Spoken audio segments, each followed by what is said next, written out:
refine the question. Yeah, of course, of course. Yeah.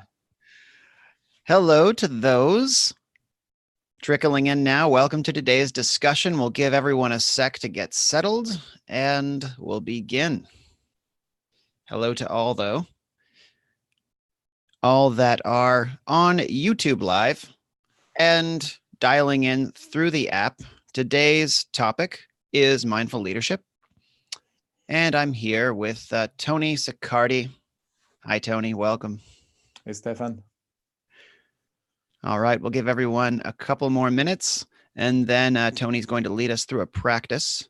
First, I'll introduce myself. My name's Stefan Ravalli. I am a meditation and mindfulness podcaster, content creator, teacher, and I'm really excited about today's topic. It's mindful leadership. And we're going to be discussing all of the dimensions of this. And if you want to be involved in the discussion, I encourage you to download the app from the Google Play Store or the Apple App Store. That is the only way that you can use the interactive features. And that's really a way to unlock the power of Meditation Live. Talk directly to us. What are your trials and tribulations and insights? Pose them in the Q&A box as well as the chat panel, and raise your hand. We'll turn on your mic and you can talk directly to us. All right. I'll bring things back to Tony here. Tony, did you want to start with a practice today to get us dialed in? Let's start with a centering meditation to be present during this time that we have together. So find your comfortable position. If you're sitting on a chair, have your feet flat on the floor, your spine relatively straight without forcing, and you can let your hands rest on your lap. Palms facing up if that is comfortable for you, or facing down.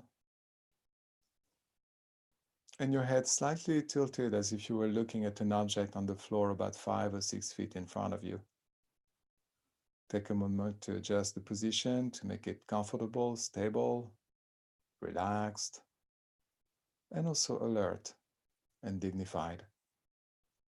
And when you are ready, slowly, gently close your eyes.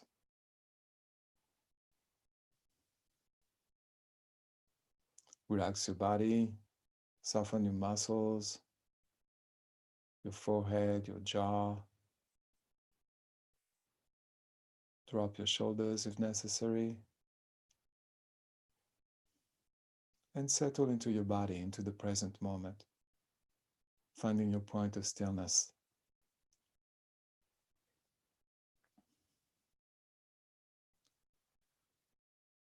And let's take some deeper breath, inhaling through your nose if possible. Slowly, gently, all the way into your belly, into your chest. And then slowly exhaling through your nose, all the air out. Again, inhale slowly, all the way into your belly, into your chest. And then slowly exhale all the air out.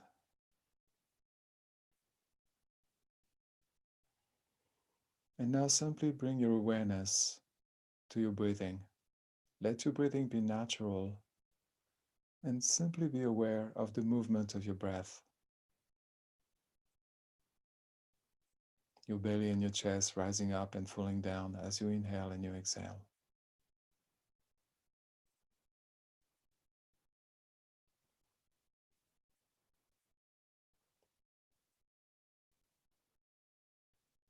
And I'd like to invite you for the time that we have together to clear up your mind, to let go of the past, of the future, worries, to-do list,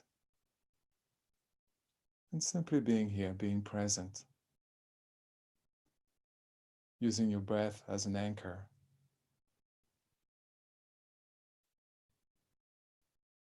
Your breath and your body are always in the present, and focusing on your breath or your body brings you back to the present.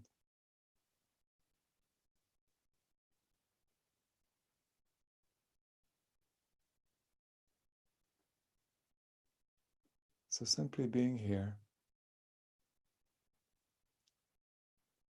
letting go of everything else, and being present together for the next 20 minutes.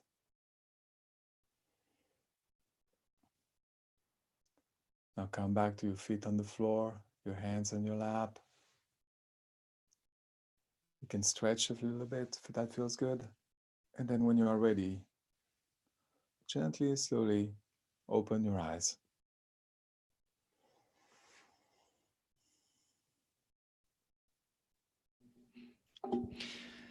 Thank you for that, Tony.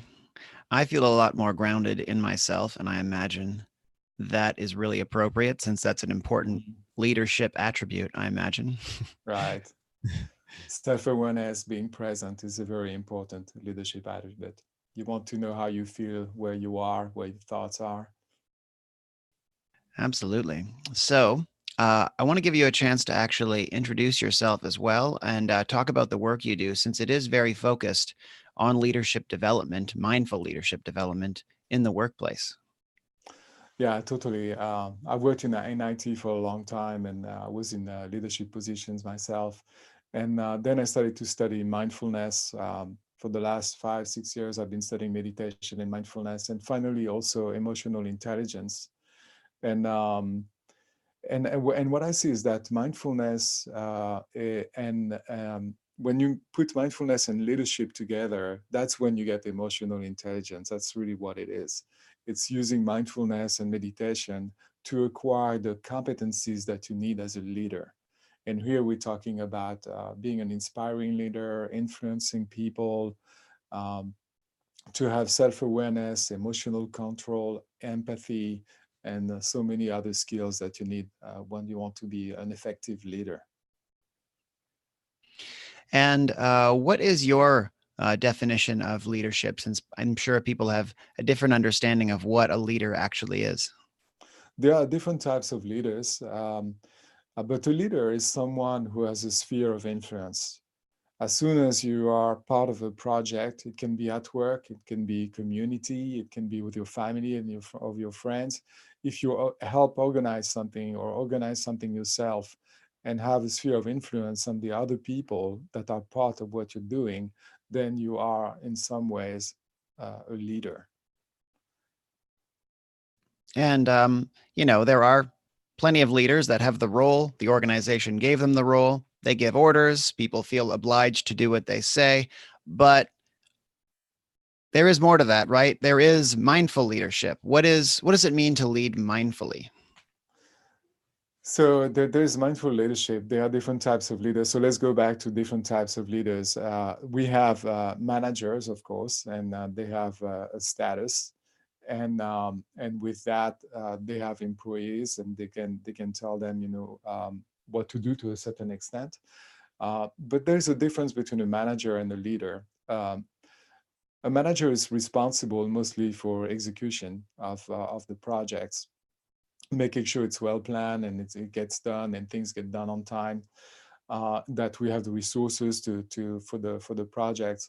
A leader is someone that has a vision, or that will make the vision more alive for people, and therefore inspire people and influence people with that vision. That's what leadership really is. It's to be passionate about something and to be contagious, to get other people to want to follow you with that vision.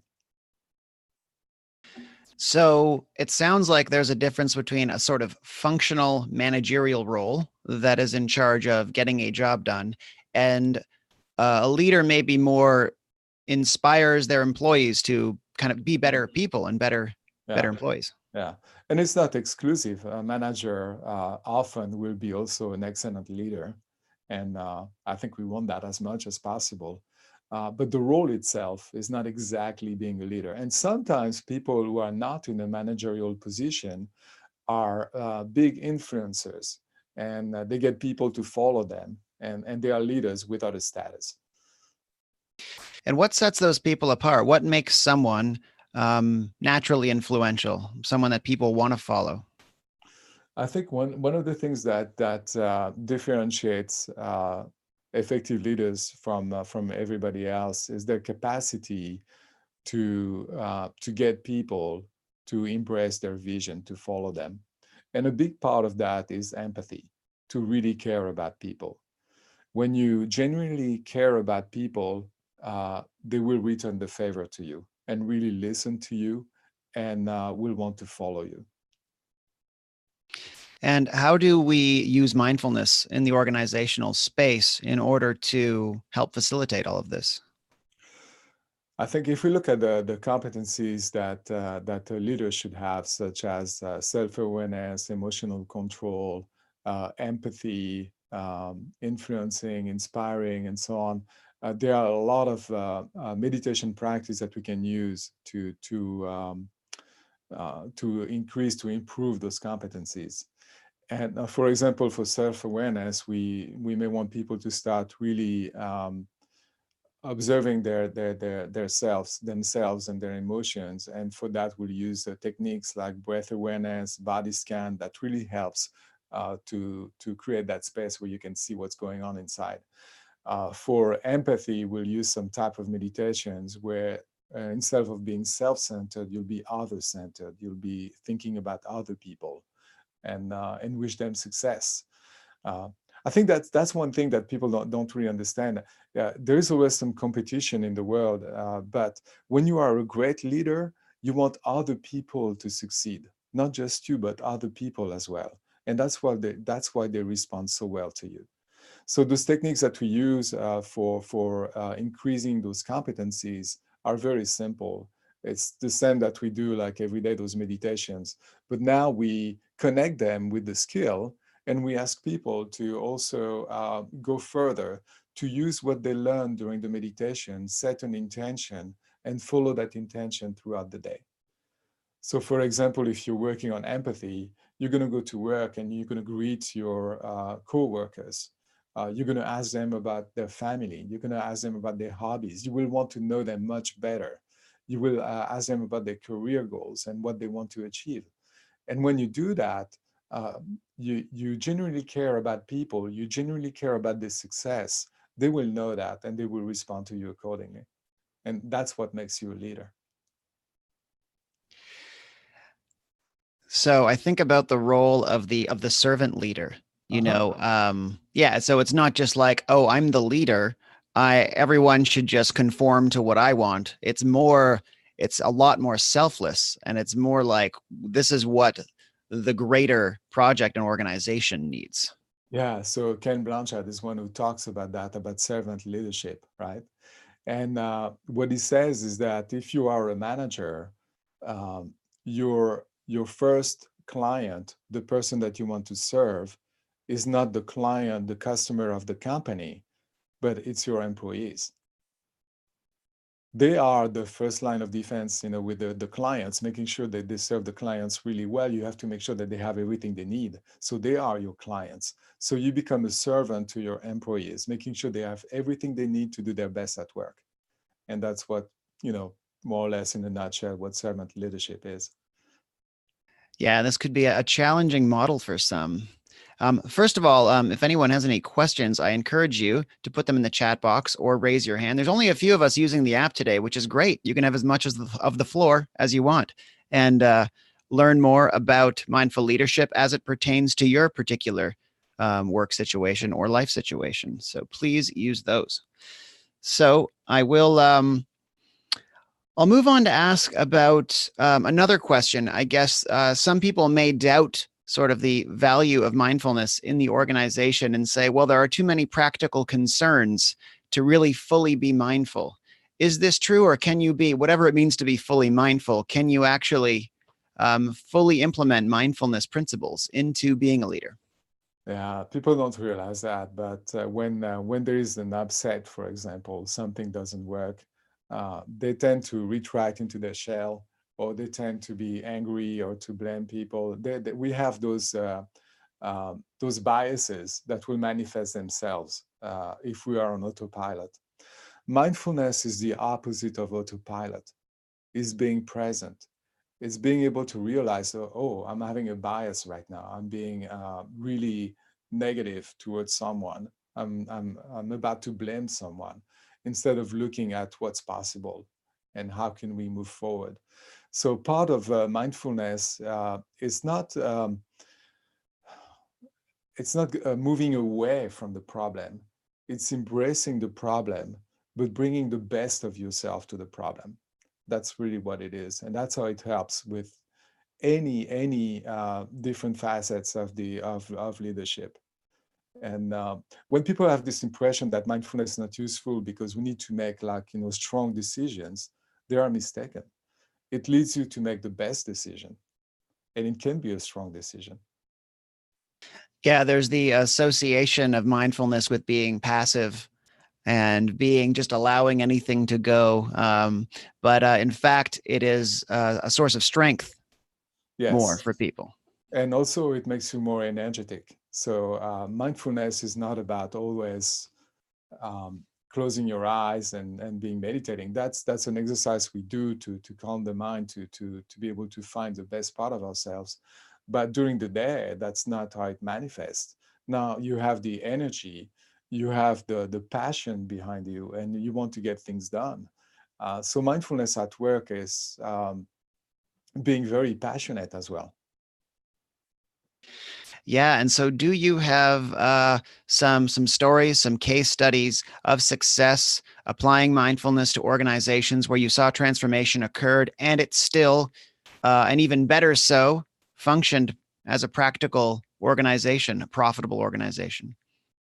Yeah, so there are many studies out there that have been made showing like organizations who are winning by implementing mindfulness at work. There is the example of Aetna, for example.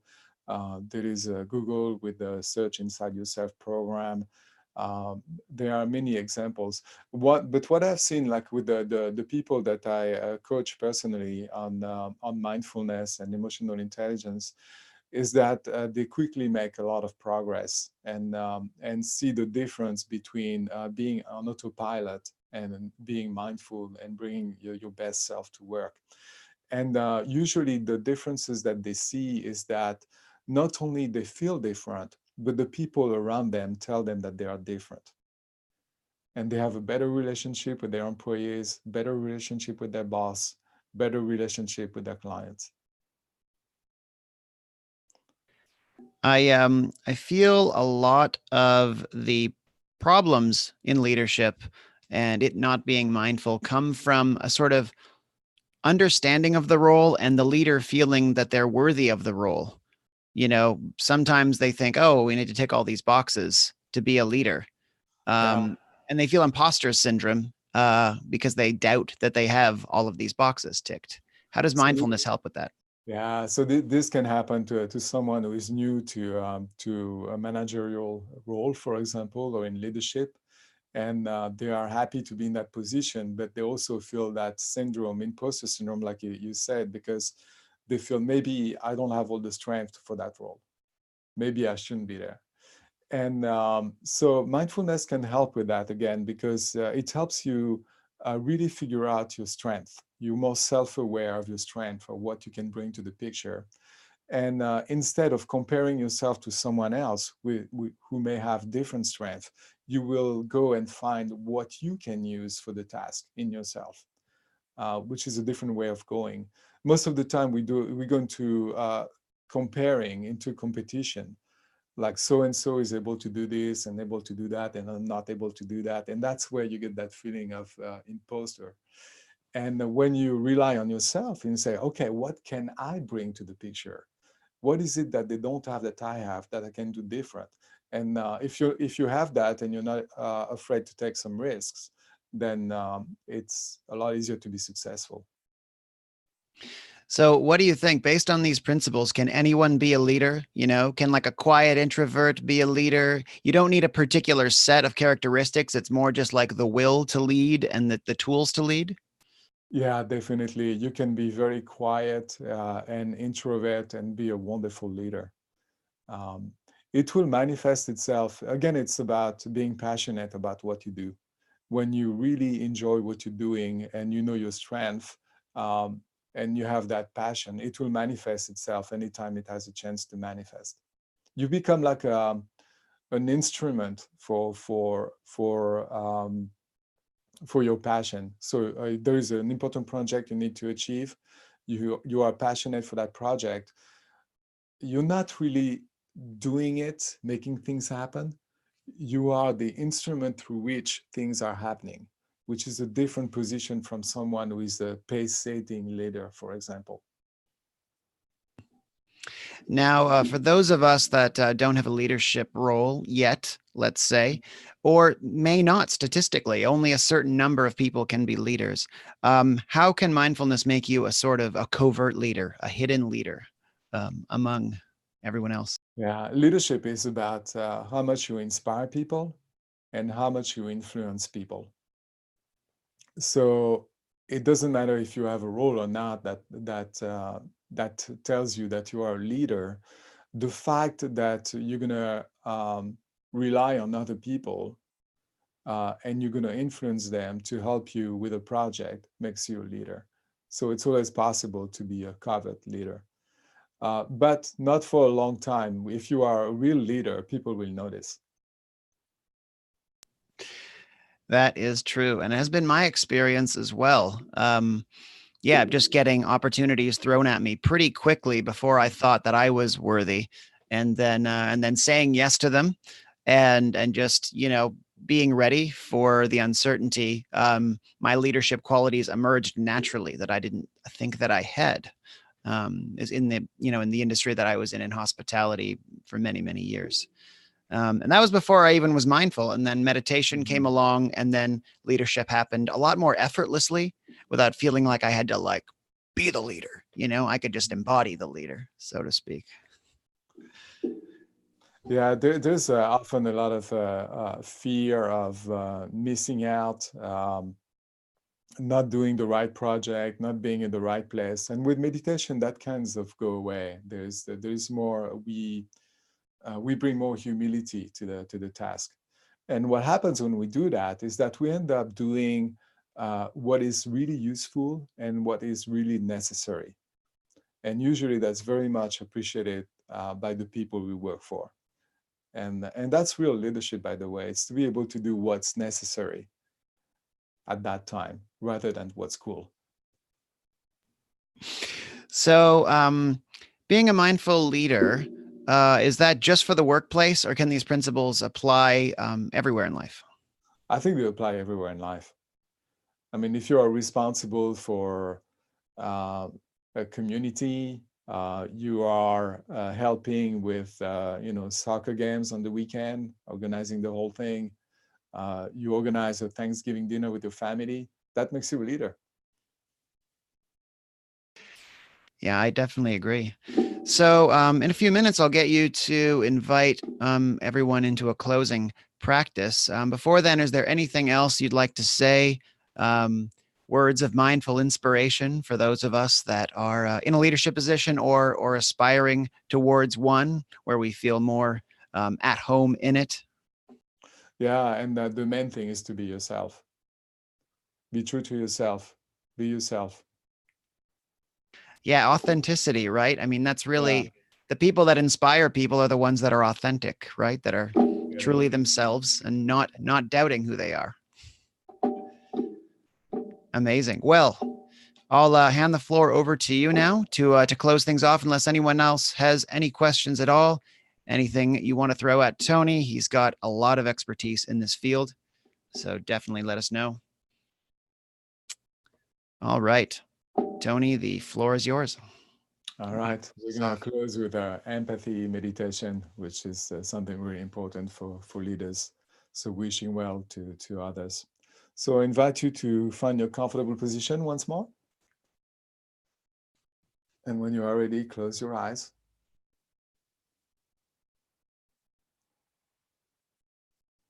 Center your attention to your breath, going back to the movement of your breathing.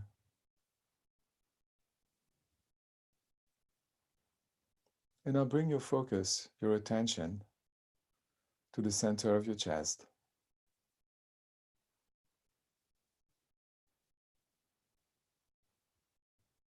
And bring to mind someone you really care about. Someone who's helped you in your life. someone who makes you smile when you think about them. Bring that person to mind, and from the center of your chest, mentally say to them, may you be well, may you be safe, may you be happy. May you be well, may you be safe, may you be happy. And notice the sensations at the center of your chest.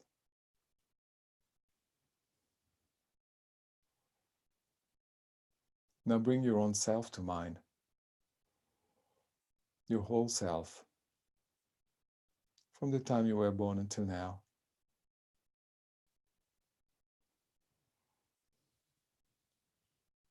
And mentally say to yourself, may you be well, may you be safe, may you be happy.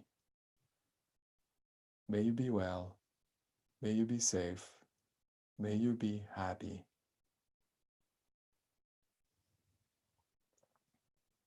And feel the sensations. Now bring to mind your family and your friends. And to all of them, from the center of your chest, mentally say, may you be well, may you be safe, may you be happy. May you be well, may you be safe, may you be happy. And stay in touch with the sensations at the center of your chest.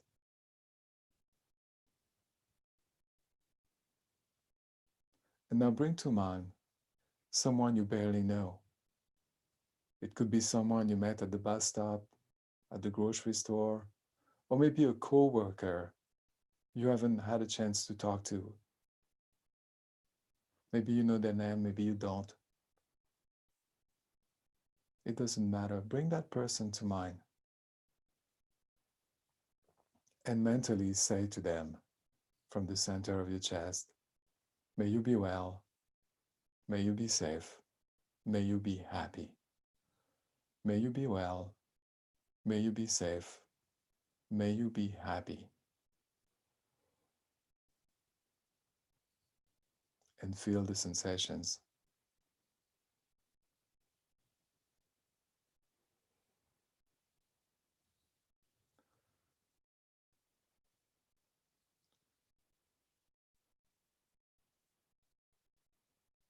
Now, as you feel your breath,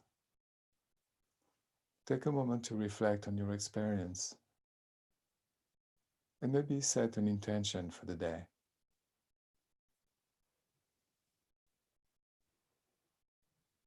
Maybe showing appreciation to someone, maybe an act of random kindness.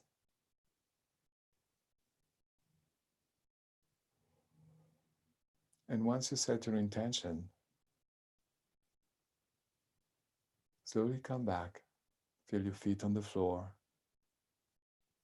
your hands on your lap. You can move your body, stretch if you feel like it. And on your own time, when you are ready, slowly open your eyes.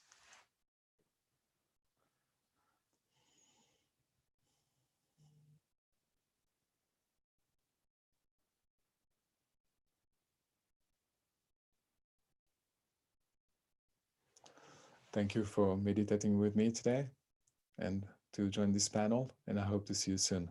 Namaste.